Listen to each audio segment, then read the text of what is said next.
मानसिक विश्लेषण की ओर बदलाव। यदि तकनीकी विश्लेषण इतना अच्छा काम करता है, तो अधिक से अधिक व्यापारिक समुदाय अपना ध्यान बाजार के तकनीकी विश्लेषण से हटाकर खुद के मानसिक विश्लेषण पर क्यों केंद्रित करेंगे, जिसका अर्थ है उनका अपना व्यक्तिगत व्यापारिक मनोविज्ञान। इस प्रश्न का उत्तर देने के लिए आपको शायद खुद से यह पूछने के अलावा कुछ और करने की ज़रूरत नहीं है कि आपने ये पुस्तक क्यों खरीदी। सबसे संभावित कारण ये है कि आप इस बात से असंतुष्ट हैं कि आप पैसे कमाने की असीमित क्षमता और अंतिम परिणाम के बीच क्या अंतर देखते हैं। तकनीकी विश्लेषण के साथ यही समस्या है, अगर आप इसे समस्या कहना चाहते हैं। एक बार जब आप पैटर्न की पहचान करना और बाजार को पढ़ना सीख जाते हैं, तो आप पाते हैं कि पैसे कमाने के असीमित अवसर हैं। लेकिन जैसा कि मुझे यकीन है कि आप पहले से ही जानते हैं, बाजारों के बारे में आप जो समझते हैं और उस ज्ञान को लगातार लाभ या लगातार बढ़ते इक्विटी वक्र में बदलने की आपकी क्षमता के बीच एक बड़ा अंतर भी हो सकता है। इस बारे में सोचें कि आपने कितनी बार मूल्य चार्ट को देखा है और खुद से कहा है, ऐसा लग रहा है कि बाजार ऊपर जा रहा है या नीचे, जैसा भी मामला हो, और जो आपने सोचा था वह वास्तव में हुआ। लेकिन आपने बाजार की चाल को देखने के अलावा कुछ नहीं किया, जबकि आप उस सारे पैसे के बारे में दुखी थे जो आप कमा सकते थे। बाजार में कुछ होने की भविष्यवाणी करने और उस सारे पैसे के बारे में सोचने और वास्तव में ट्रेड में शामिल होने और उससे बाहर निकलने की वास्तविकता के बीच एक बड़ा अंतर है। मैं इस अंतर को और इसके जैसे अन्य अंतरों को एक मनोवैज्ञानिक अंतर कहता हूं, जो ट्रेडिंग को आपके द्वारा चुने जाने वाले सबसे कठिन प्रयासों में से एक बना सकता है और निश्चित रूप से मास्टर करने के लिए सबसे रहस्यमय में से एक है। बड़ा सवाल ये है, क्या ट्रेडिंग में महारत हासिल की जा सकती है? क्या ये संभव है कि आप उसी सहजता और सरलता के साथ ट्रेडिंग का अनुभव कर सकें, जो तब होता है जब आप केवल बाजार को देखते हैं और सफलता के बारे में सोचते हैं, न कि वास्तव में ट्रेडों को शुरू और बंद करते हैं? न केवल इसका उत्तर एक स्पष्ट हाँ है, बल्कि यह पुस्तक आपको वही देने के लिए डिज़ाइन की गई है, आपको अपने बारे में और ट्रेडिंग की प्रकृति के बारे में आवश्यक अंतर्दृष्टि और समझ। इसलिए इसका परिणाम यह है कि वास्तव में ऐसा करना उतना ही आसान, सरल और तनाव मुक्त हो जाता है जितना तब होता है जब आप केवल बाजार को देखते हैं और ऐसा करने के बारे में सोचते हैं। यह एक कठिन काम लग सकता है और आप में से कुछ के लिए यह असंभव भी लग सकता है, लेकिन ऐसा नहीं है। ऐसे लोग हैं जिन्होंने ट्रेडिंग की कला में महारत हासिल की है, जिन्होंने उपलब्ध संभावनाओं और अपने अंतिम प्रदर्शन के बीच के अंतर को पाट दिया है। लेकिन जैसा कि आप उम्मीद कर सकते हैं, इन विजेताओं की संख्या अपेक्षाकृत कम है। उन व्यापारियों की संख्या की तुलना में जो अलग अलग हद तक निराशा का अनुभव करते हैं, चरम हताशा तक, ये सोचकर कि वे लगातार सफलता क्यों नहीं बना पा रहे हैं जिसकी उन्हें इतनी सख्त इच्छा है। वास्तव में व्यापारियों के इन दो समूहों, लगातार विजेता और बाकी सभी, के बीच अंतर पृथ्वी और चंद्रमा के बीच के अंतर के समान है। पृथ्वी और चंद्रमा दोनों खगोलीय पिंड हैं जो एक ही सौर मंडल में मौजूद हैं, इसलिए उनमें कुछ समानताएं हैं, लेकिन वे प्रकृति और विशेषताओं में रात और दिन की तरह ही भिन्न हैं।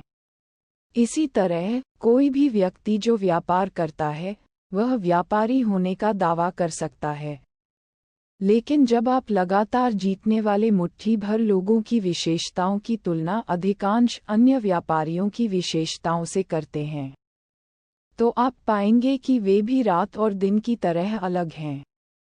यदि चांद पर जाना एक व्यापारी के रूप में लगातार सफलता का प्रतिनिधित्व करता है, तो हम कह सकते हैं कि चांद पर पहुंचना संभव है। ये यात्रा बेहद कठिन है और केवल मुट्ठी भर लोग ही इसे कर पाए हैं। यहाँ पृथ्वी पर हमारे दृष्टिकोण से चांद आमतौर पर हर रात दिखाई देता है और यह इतना करीब लगता है कि हम बस हाथ बढ़ाकर इसे छू सकते हैं। सफलतापूर्वक व्यापार करना भी ऐसा ही लगता है। किसी भी दिन, सप्ताह या महीने में बाजार उन सभी लोगों को बहुत सारा पैसा उपलब्ध कराते हैं जिनके पास व्यापार करने की क्षमता है। चूंकि बाजार लगातार गतिशील रहते हैं, इसलिए ये पैसा भी लगातार बहता रहता है, जिससे सफलता की संभावनाएं बहुत बढ़ जाती हैं और ऐसा लगता है कि यह आपकी मुट्ठी में है। मैं व्यापारियों के दो समूहों के बीच एक महत्वपूर्ण अंतर करने के लिए, प्रतीत होता है, शब्द का उपयोग करता हूँ। जो लोग लगातार बने रहना सीख चुके हैं या जो निरंतरता की दहलीज को पार कर चुके हैं, उनके लिए पैसा न केवल उनकी पहुंच में है, वे वस्तुतः इसे अपनी इच्छा से ले सकते हैं। मुझे यकीन है कि कुछ लोगों को ये कथन चौंकाने वाला या विश्वास करने में मुश्किल लगेगा, लेकिन ये सच है। कुछ सीमाएं हैं, लेकिन अधिकांश भाग के लिए इन व्यापारियों के खातों में पैसा इतनी आसानी और सहजता से बहता है कि यह सचमुच अधिकांश लोगों के दिमाग को चकरा देता है। हालांकि जो व्यापारी इस चुनिंदा समूह में विकसित नहीं हुए हैं, उनके लिए प्रतीत होता है, शब्द का अर्थ बिल्कुल वही है जो इसका तात्पर्य है। ऐसा लगता है जैसे कि जिस स्थिरता या अंतिम सफलता की वे इच्छा रखते हैं वह हाथ में है या उनकी पहुंच में है, इससे पहले कि वह बार बार उनकी आंखों के सामने से फिसल जाए या वाष्पित हो जाए। ट्रेडिंग के बारे में एकमात्र चीज जो इस समूह के साथ सुसंगत है वह है भावनात्मक दर्द। हाँ, निश्चित रूप से उनके पास उत्साह के क्षण होते हैं, लेकिन ये कहना अतिशयोक्ति नहीं होगी कि अधिकांश समय वे भय, क्रोध, हताशा, चिंता, निराशा, विश्वासघात और पछतावे की स्थिति में होते हैं। तो व्यापारियों के इन दो समूहों को क्या अलग करता है? क्या ये बुद्धिमत्ता है? क्या लगातार जीतने वाले लोग बाकी सभी की तुलना में ज्यादा समझदार हैं? क्या वे कड़ी मेहनत करते हैं? क्या वे बेहतर विश्लेषक हैं या उनके पास बेहतर ट्रेडिंग सिस्टम तक पहुंच है? क्या उनके पास ऐसे अंतर्निहित व्यक्तित्व विशेषताएं हैं जो उनके लिए ट्रेडिंग के तीव्र दबावों से निपटना आसान बनाती हैं? ये सभी संभावनाएं काफी हद तक प्रशंसनीय लगती हैं, सिवाय इसके कि जब आप इस बात पर विचार करते हैं कि ट्रेडिंग उद्योग की अधिकांश विफलताएं समाज के कुछ सबसे प्रतिभाशाली और सबसे सफल लोग भी हैं। लगातार हारने वालों का सबसे बड़ा समूह मुख्य रूप से डॉक्टर, वकील, इंजीनियर, वैज्ञानिक, सीईओ, धनी, सेवानिवृत्त और उद्यमी हैं। इसके अलावा उद्योग के अधिकांश सर्वश्रेष्ठ बाजार विश्लेषक सबसे खराब व्यापारी हैं। बुद्धिमत्ता और अच्छा बाजार विश्लेषण निश्चित रूप से सफलता में योगदान दे सकते हैं, लेकिन वे ऐसे निर्धारक कारक नहीं हैं जो लगातार विजेताओं को बाकी सभी से अलग करते हैं। खैर, अगर यह बुद्धिमत्ता या बेहतर विश्लेषण नहीं है, तो क्या हो सकता है? व्यवसाय में कुछ सबसे अच्छे और कुछ सबसे खराब व्यापारियों के साथ काम करने और कुछ सबसे खराब व्यापारियों को सर्वश्रेष्ठ बनने में मदद करने के बाद, मैं बिना किसी संदेह के कह सकता हूं कि कुछ विशिष्ट कारण हैं कि क्यों सर्वश्रेष्ठ व्यापारी लगातार बाकी सभी से बेहतर प्रदर्शन करते हैं। अगर मुझे सभी कारणों को एक में समेटना पड़े, तो मैं बस इतना कहूंगा कि सर्वश्रेष्ठ व्यापारी बाकी लोगों से अलग सोचते हैं। मुझे पता है कि यह बहुत गहरा नहीं लगता है, लेकिन अगर आप इस बात पर विचार करें कि अलग तरीके से सोचने का क्या मतलब है, तो इसके गहरे निहितार्थ हैं। किसी न किसी हद तक हम सभी दूसरों से अलग सोचते हैं। हम हमेशा इस तथ्य के प्रति सचेत नहीं हो सकते हैं।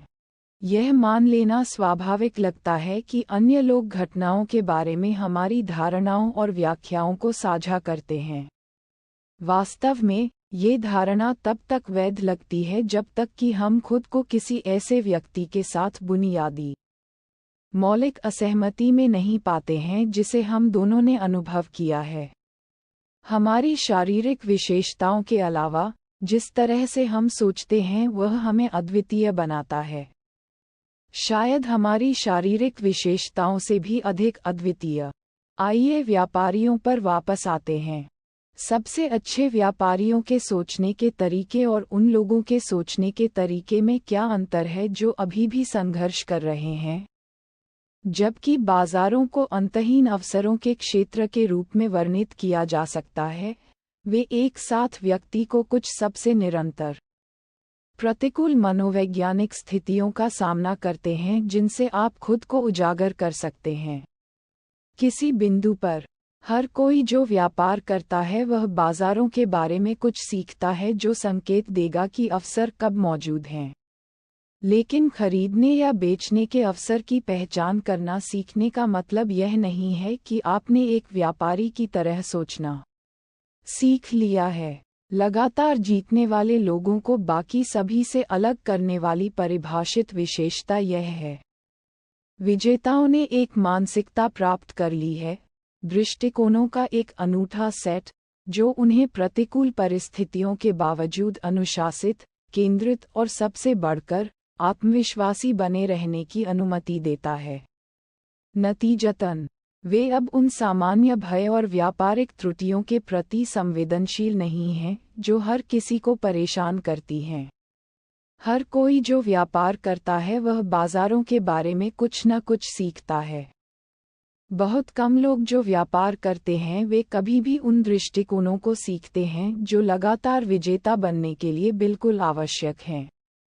जिस तरह लोग गोल्फ क्लब या टेनिस रैकेट को स्विंग करने की उचित तकनीक को पूर्ण करना सीख सकते हैं, उनकी निरंतरता या इसकी कमी निस्संदेह उनके दृष्टिकोण से आएगी। जो व्यापारी स्थिरता की दहलीज से आगे निकल जाते हैं, वे आमतौर पर दृष्टिकोण की भूमि प्राप्त करने से पहले बहुत दर्द, भावनात्मक और वित्तीय दोनों का अनुभव करते हैं जो उन्हें बाजार के माहौल में प्रभावी ढंग से कार्य करने की अनुमति देता है। दुर्लभ अपवाद आमतौर पर वे होते हैं जो सफल व्यापारिक परिवारों में पैदा हुए थे या जिन्होंने अपने व्यापारिक करियर की शुरुआत किसी ऐसे व्यक्ति के मार्गदर्शन में की थी जो व्यापार की वास्तविक प्रकृति को समझता था और उतना ही महत्वपूर्ण, ये जानता था कि इसे कैसे सिखाया जाए। व्यापारियों के बीच भावनात्मक दर्द और वित्तीय आपदा आम क्यों है? इसका सरल उत्तर यह है कि हम में से अधिकांश लोग अपने व्यापारिक करियर को उचित मार्गदर्शन के साथ शुरू करने के लिए पर्याप्त भाग्यशाली नहीं थे। हालांकि कारण इससे कहीं अधिक गहरे हैं। मैंने पिछले 17 साल व्यापार के पीछे मनोवैज्ञानिक गतिशीलता का विश्लेषण करने में बिताए हैं ताकि मैं सफलता के सिद्धांतों को सिखाने के लिए प्रभावी तरीके विकसित कर सकूं। मैंने जो पाया है वह ये है कि व्यापार विरोधाभासों और सोच में विरोधाभासों से भरा हुआ है जो सफल होने का तरीका सीखना बेहद मुश्किल बना देता है। वास्तव में अगर मुझे एक शब्द चुनना होता जो व्यापार की प्रकृति को दर्शाता है तो वह विरोधाभास होगा।